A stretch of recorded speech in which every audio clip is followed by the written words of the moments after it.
What if the person who promised you forever spent your future on someone else's wedding? Tonight's story begins at a dining table where signatures are supposed to mean safety, and a single envelope turns a home into a crime scene. We follow Helen as she stops waiting for apologies and starts collecting evidence. The venue invoice, the florist receipt, the trust money that never should have moved. There is a twist coming, and it does not beg for attention. It bankrupts excuses. If you care about the cost of betrayal and the quiet strength it takes to end it, stay with me. You are watching Cheating Stories 7. Like, subscribe, and tell me in the comments, at what point would you have walked away? Now take a breath and step with me into Caught Cheating with His Mistress. Divorce left them with nothing. He asked if I had reflected. I answered with a pen. Sign here. Richard, my husband for all of one shabby year, sat at the dining table like a king, pretending the throne wasn't borrowed. His son Kyle hovered behind him, smirk stitched onto his face like a scar, already savoring a verdict he thought was written in advance. I dropped the folder. Paper doesn't tremble, people do. Richard flipped through the petitions the way men skim manuals for appliances they expect women to handle. Page, sigh, the smirk widened until it didn't. His finger froze on the attachments. The glossy photos gleamed beneath the chandelier, Richard leaning too close to a woman whose youth looked rehearsed. Ava, her hand hovered near his lapel like she was testing ownership. In one shot, they studied wedding florals, her laughter bending him like wet timber. If shame had a sound, it would be the breath he didn't take.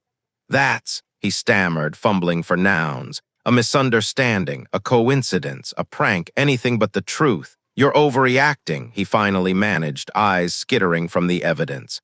This isn't what it looks like. It looks like a venue reservation, I said evenly, sliding the invoice forward. Paid from an account your lawyer doesn't know exists. It looks like wire transfers marked consulting to a woman who calls you Ricky. Kyle leaned closer, dropping poison like a hobby. Housekeepers don't serve ultimatums, he muttered. Good, I replied. Then you won't expect dinner tonight. The dining room had always pretended at elegance, heavy chairs, fruit bowl more dust than apple, but tonight it became an X-ray. I could see straight through. Debt bones, coward bones, cartilage of denial. Richard stared at the photos as though his own reflection might hand him an alibi. What do you want? Helen, he asked finally, using the tone reserved for airline clerks and wives he thought replaceable. A performance, you want me to grovel?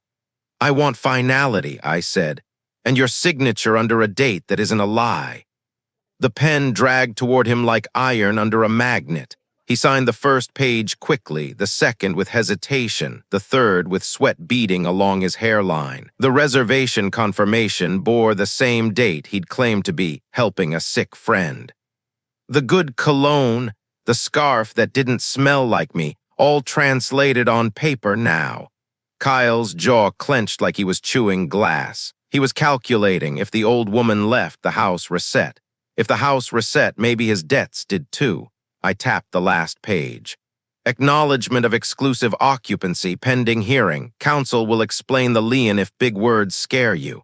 That landed. He knew the probate clause wasn't settled. He'd gambled I was too naive to know. Richard's voice cracked. We can separate without theater.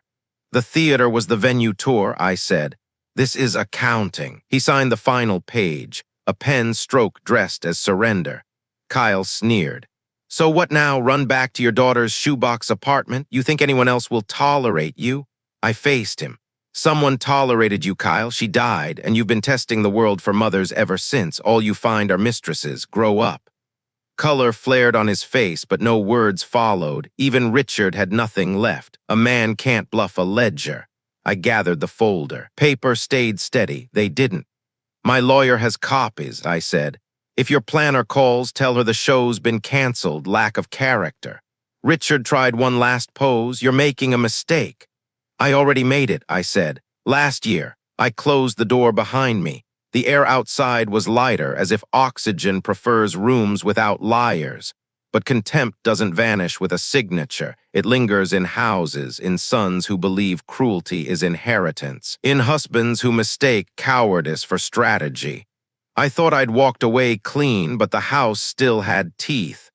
And the next time they bit, it would draw blood. Long before signatures turned our dining table into an X-ray, contempt was already feeding the house. It started as a quiet diet, spoonful insults, side dish silences. Kyle would drift into the kitchen, sniff a pot, and mutter, "Not hungry," as if refusing food were a moral stance. If he wanted to bruise me without fingerprints, he called me old lady. When he felt generous, maid. I realized some men speak more kindly to furniture than to the women who dust it. Richard called it neutrality. He lifted his hands like a priest absolving himself and said, "Don't start, Helen." As though I'd lit the fuse, not the boy who lived on sparks. When Sophie got engaged, I staged a small celebration, a clean tablecloth, a cake that didn't ask for gratitude, candles I bought myself. Richard shrugged. Busy most weekends helping a friend. Busy became a ritual, a toothbrush missing from the holder by Friday night, cologne he never wore for me clinging to coats left at the office. By the third weekend, busy meant, "Don't invite me to the wedding." The night Kyle muttered, "My mother was better," he wasn't critiquing Stu. He was announcing my irrelevance. I put down the ladle and stopped cooking for him. The ceasefire lasted one day.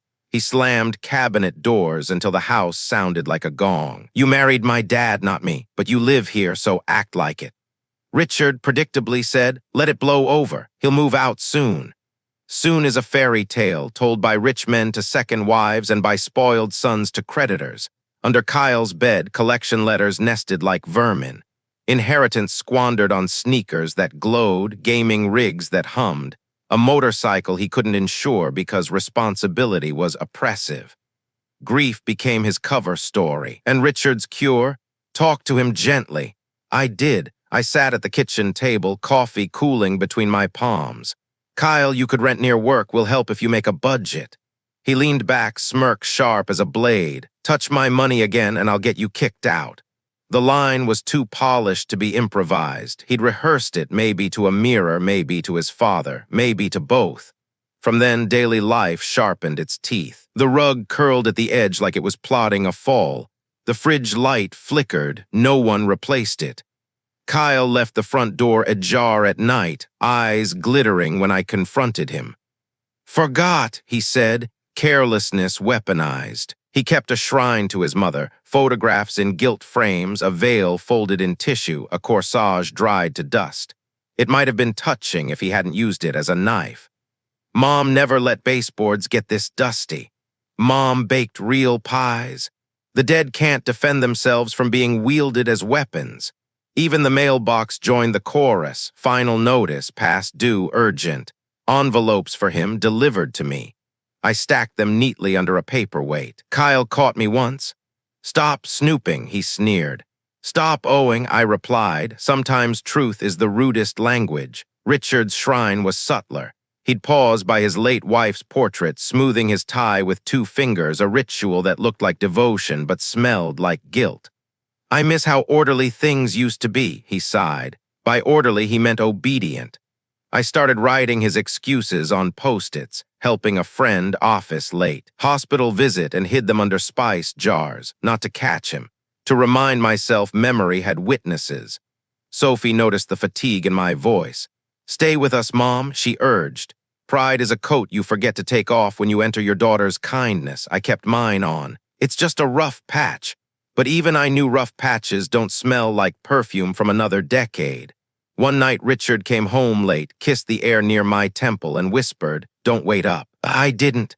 I watched his taillights cut the street into ribbons and realized I wasn't waiting for him anymore.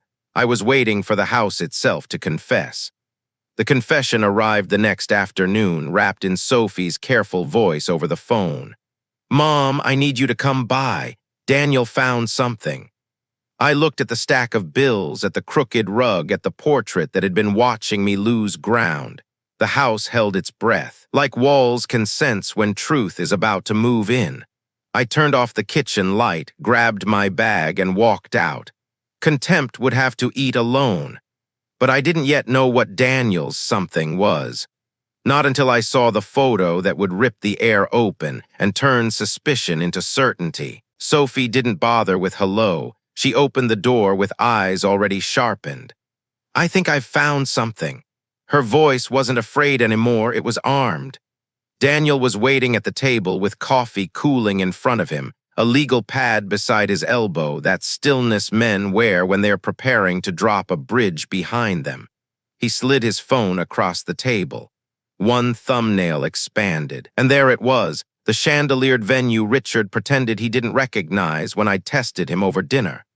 Ava stood beside him, lacquered youth in designer heels, the kind of young that thinks time is a ladder and the world is still willing to hold it steady. She laughed with him as though rehearsing for photographs, her hand grazing his shoulder like she was measuring fabric for ownership. Richard leaned into it like debt. Keep swiping, Daniel said. Next, a florist's work table, petals scattered like casualties, a binder marked packages. Next, Ava in a bridal lounge mirror selfie, lips pursed, Richard's coat abandoned on the chair behind her like a ghost of loyalty. Next, a video, soft music leaking from overhead speakers, Richard murmuring classic, the word men use when they mean expensive. He didn't know the camera had caught him from below, aging him into truth. We didn't chase him, we documented him. The investigator, a former claims adjuster with the patience of a metronome, met us in a booth with a folder that felt heavier than cutlery. A week later, we had order where there had been suspicion. Hotel check-ins. Weekday afternoons at a boutique downtown where the valet called everyone sir. A jeweler's receipt, large stone, modest clarity, apology jewelry disguised as promise. A shared cloud folder, Project RNA. Draft guest lists grouped by table. Mood boards titled Winter White and Garden Dusk. A spreadsheet named Budget Final 3. XLSX because liars never stop renaming the same lie. But the real theater was in the numbers. Transfers out of the trust Richard managed from his late wife's estate. A custodial subaccount meant for Kyle's future. Education, a down payment, breathing room. Money earmarked by a dead woman's intent, siphoned into Ava's playlist of upgrades. The memo lines were chilling in their neatness. Consulting, temporary reserve, event float. Daniel read it like my pulse. This isn't just infidelity, he said quietly. It's fiduciary misconduct. Judges love that phrase, and this florist deposit. He tapped the page. That's a witness with receipts. Sophie squeezed my hand under the table, her fingers anchoring me. I didn't cry. I had already poured those tears in installments over a flickering fridge bulb, a crooked rug, a casserole cooling for a husband who never came home. What lived in me now was sharper. A clean, rectangular calm, the kind that fits neatly into a file folder and cuts deeper than rage. We mapped the next steps with precision. Daniel would file for exclusive occupancy pending hearing. No more kitchen arguments, just court orders. The investigator would subpoena hotel video, contracts, florist emails decorated with words like bespoke and vision. Sophie would keep her eyes on me, a silent promise that I was no longer outnumbered. Outside, winter air sliced clean, the kind of cold that edits you.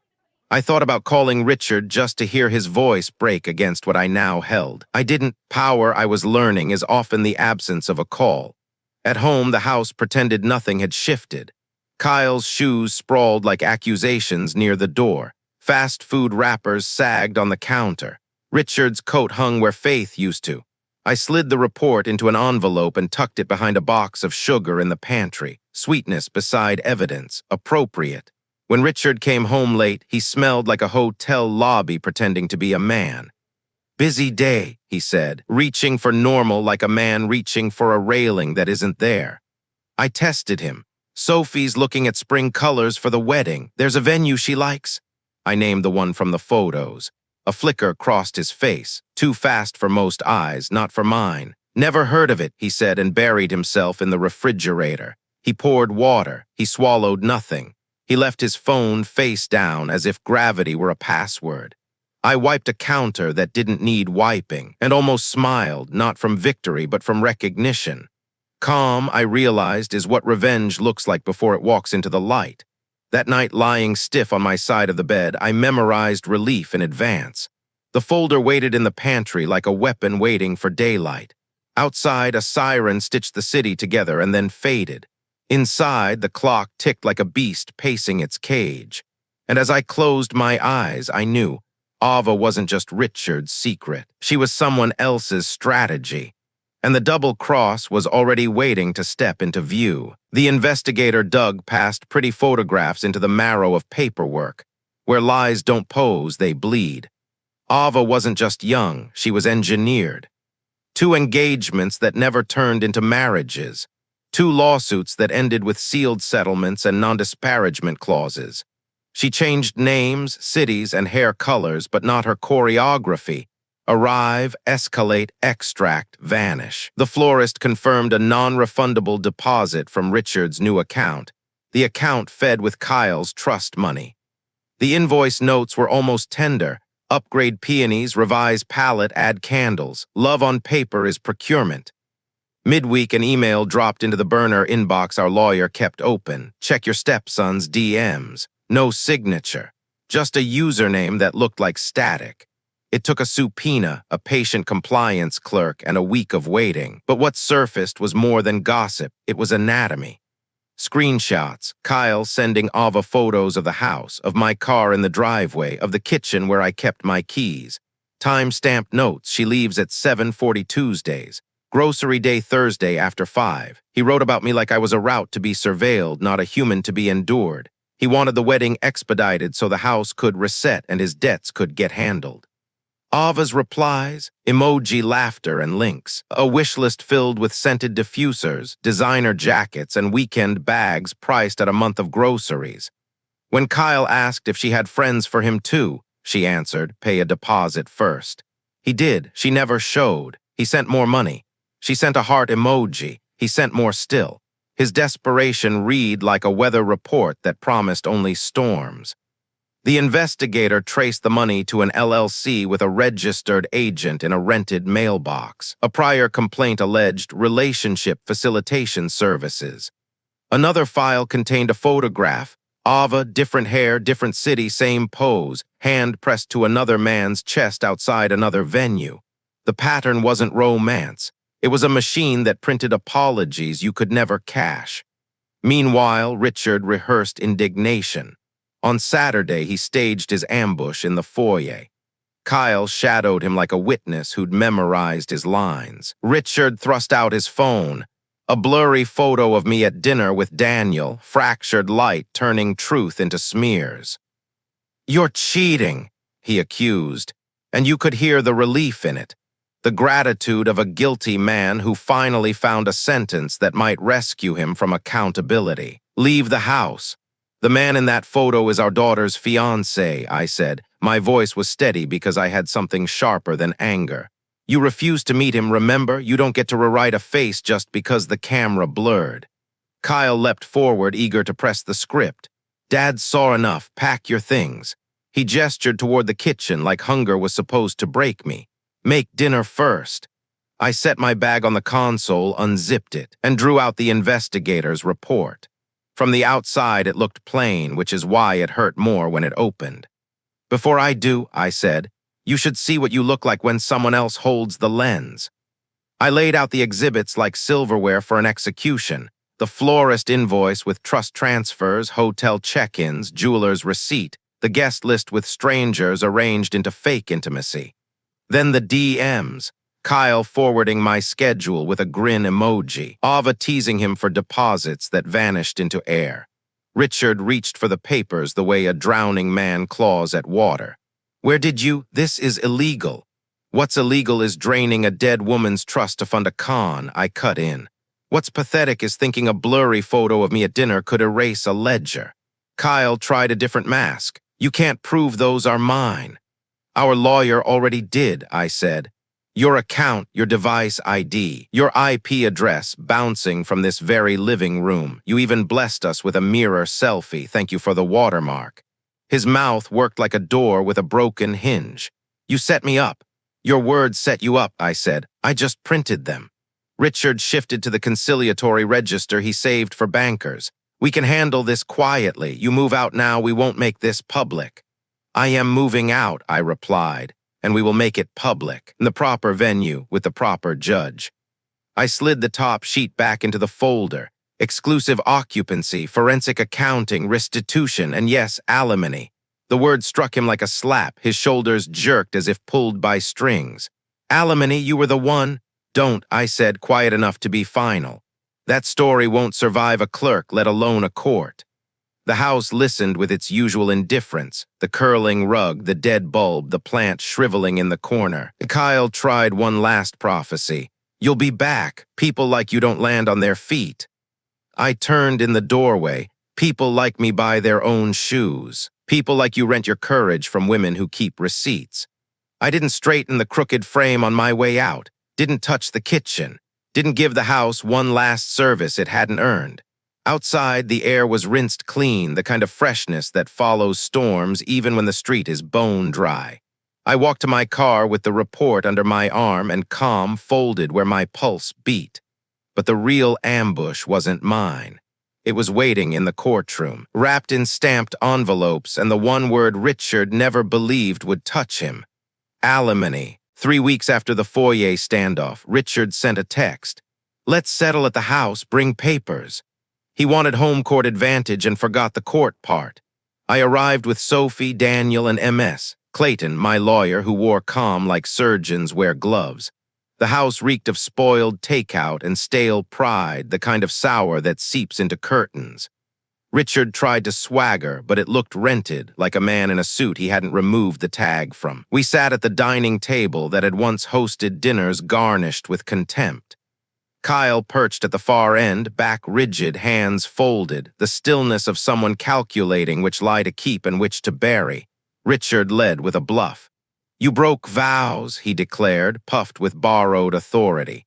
So you'll contribute, we can be adults about this. MS. Clayton didn't answer with words. She opened her binder with 2 fingers, like a pianist striking a single clean note. First, the investigator's report, then the trust ledger. Then the florist invoice, complete with transfers from an account Richard had no right to touch. Names, dates, amounts, each page landed like a hammer. Richard shrank in increments, shoulders sagging, chin losing altitude, eyes darting anywhere but the evidence. Kyle's jaw ticked like a faulty metronome. I can't pay alimony, Richard said, the word can't cracking his voice. I borrowed for the wedding, for the honeymoon. He said honeymoon as if it were a medical bill, inevitable, unfair, maybe deductible. Kyle snapped. You're not really remarrying, right? You can't cut my inheritance. That word inheritance hit the room like a subpoena. Richard swallowed hard. It's gone. The silence that followed wasn't ordinary. It was weighted, structural. Sophie's hand found mine under the table. I didn't squeeze. I didn't need to. Then I produced the twist I had saved. A single-page letter on a planner's letterhead, clean, crisp, signed. It confirmed receipt of yet another wire transfer, venue upgrades, dated 2 days after Richard told me he was helping a friend in the hospital. The return address traced to a rented mailbox. The wire memo read, temporary reserve. MS. Clayton's finger rested on the date. Misappropriation of trust funds isn't just ugly, she said, her tone as even as a judge's gavel.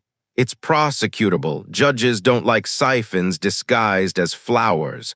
Richard's hand trembled. We can fix this. I'll call Ava unwind. You can't unwind theft, MS. Clayton replied. You can only trace it, and you will. Kyle's mask split. So I get nothing. His voice was suddenly small, the anger peeled back to fear, then he hardened again. None of this proves she deserves the house. MS. Clayton slid another notice forward. The title was never fully transferred. A lien exists. Your father ignored the stipulation. The court will assign temporary exclusive residency to the spouse not under investigation. That spouse is Helen. Richard blinked at the paper like it had betrayed him. Exclusive, so I leave.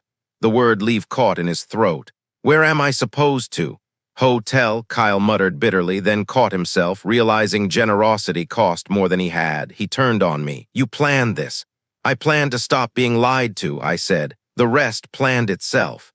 Richard reached for indignation and came back empty-handed. I won't sign alimony. MS. Clayton gave the smallest smile. You already did. She tapped the stipulation we'd all initialed within minutes of arrival: temporary support pending hearing, standard, unremarkable, ironclad. Today you sign occupancy acknowledgement and non-dissipation of assets. Assets, Kyle scoffed. What assets? Future wages are assets, MS, Clayton said. So are tax refunds, vehicles, pending compensations. Judges love proving that theory is practical. Richard's pen hovered like a nervous bird, then scratched across the page in jagged surrender. The room exhaled. Floorboards groaned, air shifted. MS, Clayton gathered the signatures with clinical neatness as though stacking evidence at trial. We will also seek forensic accounting, she added. Every dollar siphoned from the trust will be traced, restored, and if necessary, offset against support. Cooperation will be noted. Obstruction will be noticed. Kyle cracked first. This is ridiculous. Dad was grieving. He needed companionship. You can't criminalize love.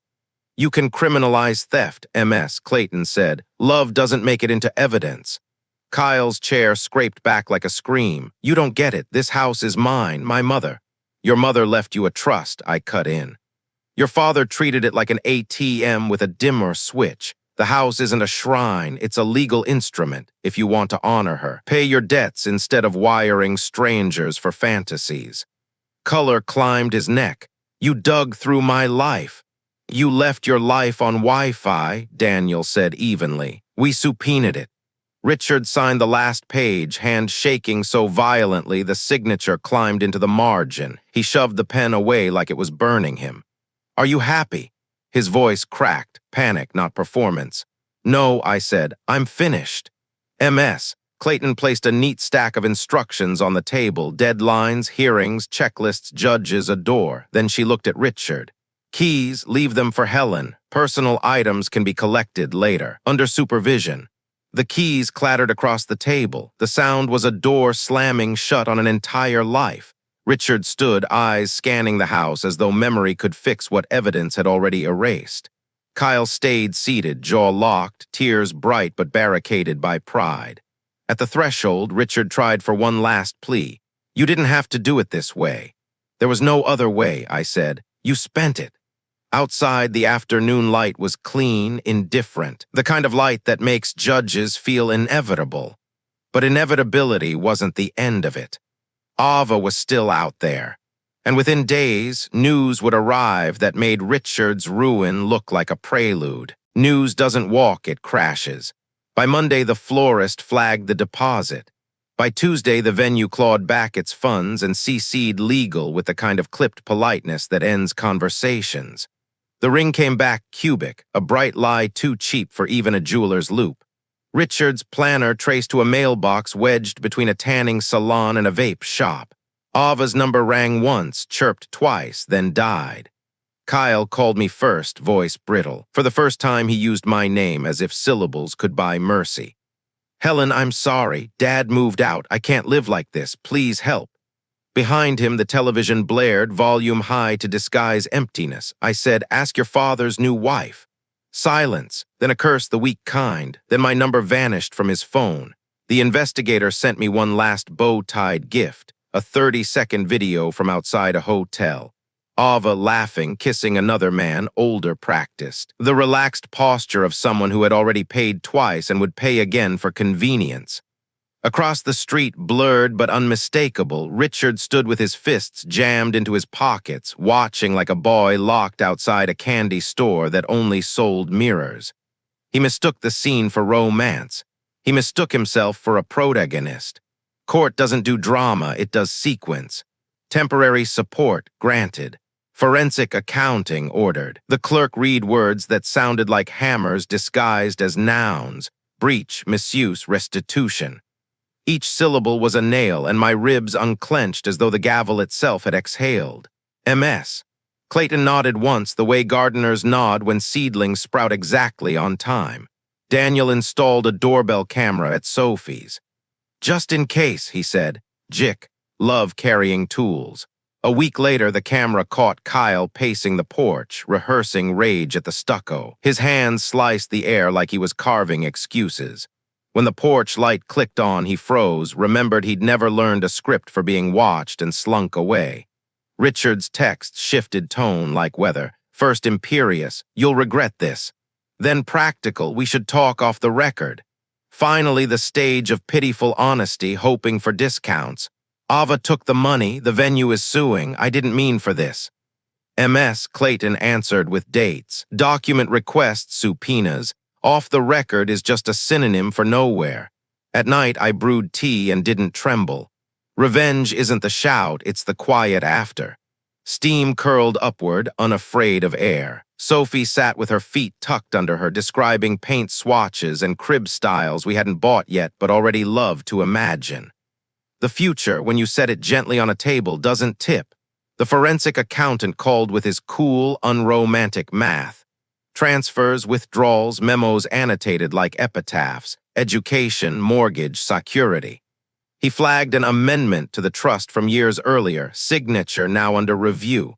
Noted, patient. Numbers don't accuse. They wait until a judge demands testimony.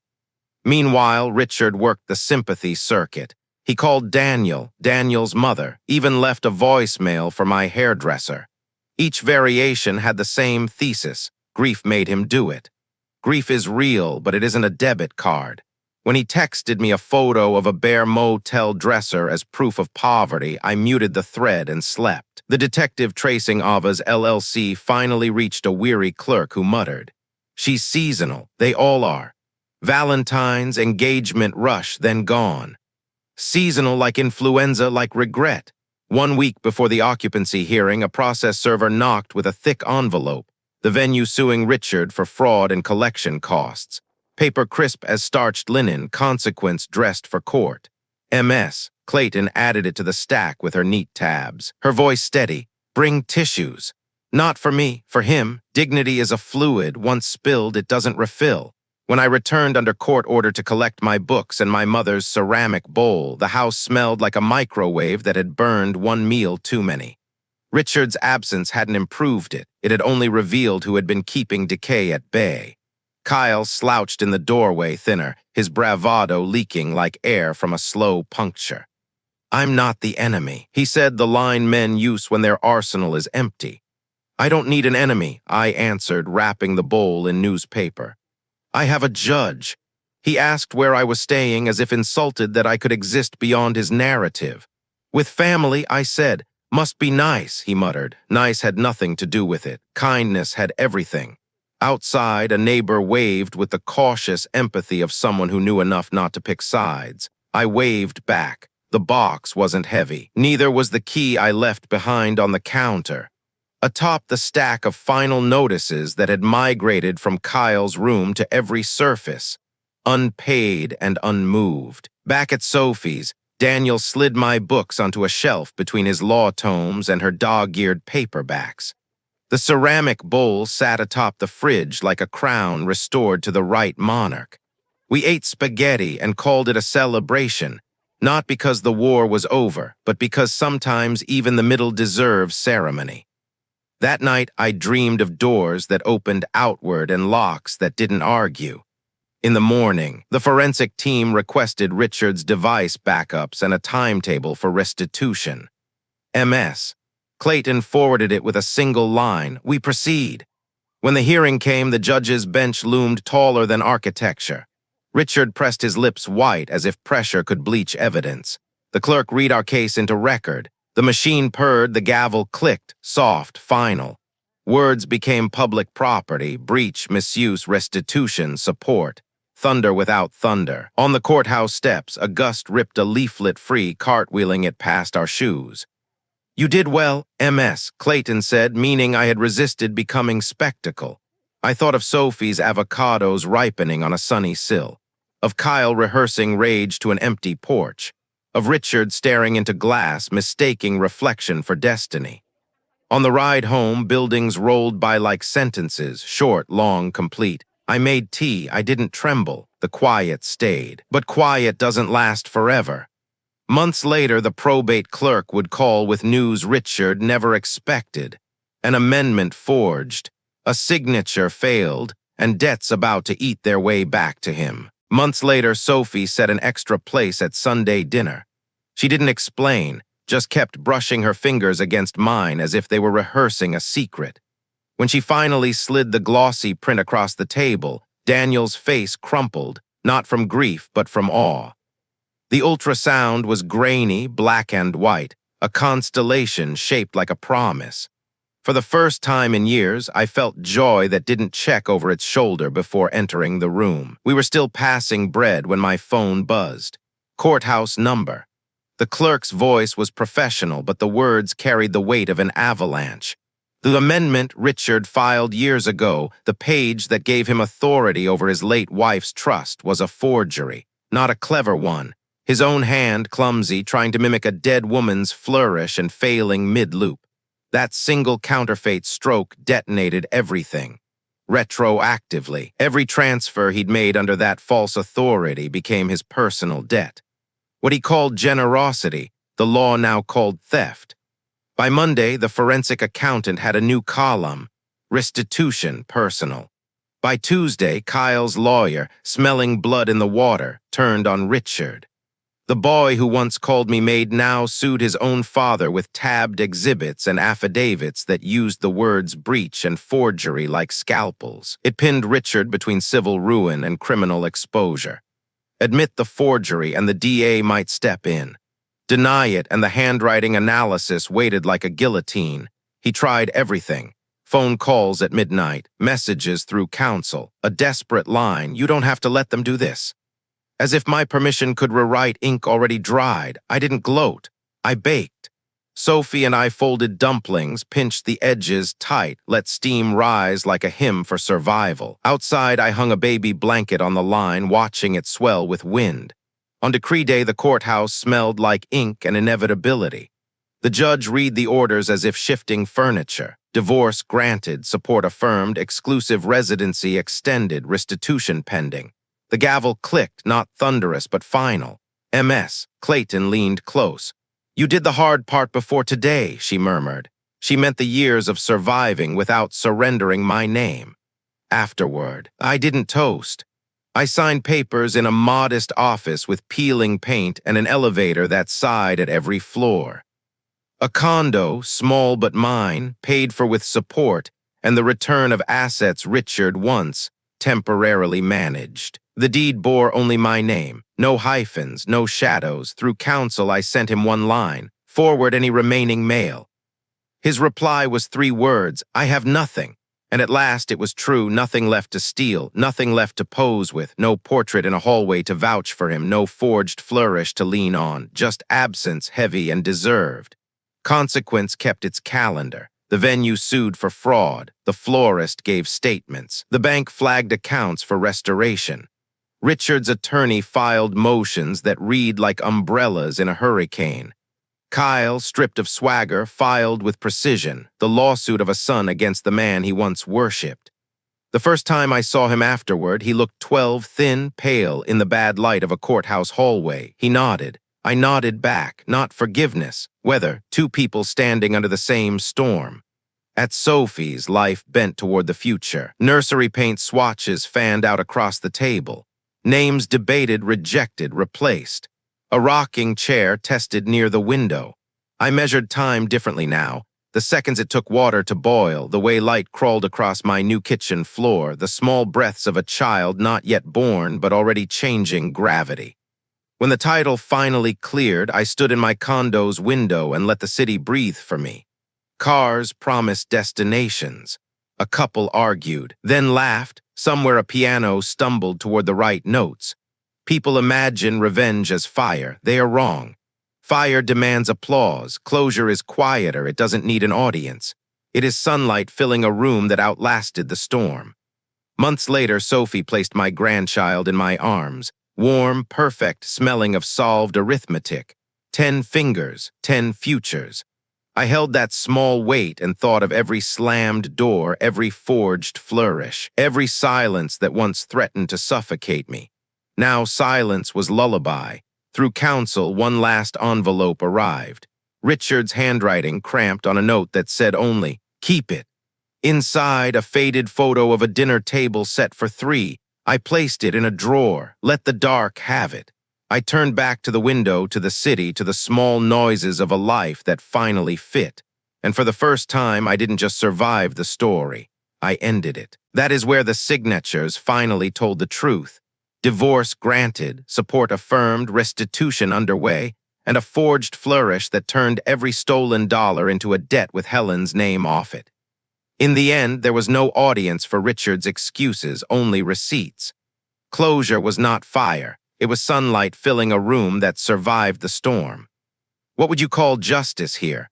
Money returned, a door that locks behind you, or the quiet of a home that is finally yours? Tell me below. And if this story spoke to you like the video, subscribe to Cheating Stories 7 and share it with someone who needs a reminder that calm can be stronger than rage. Thank you for watching. I'm glad you stayed to the last word.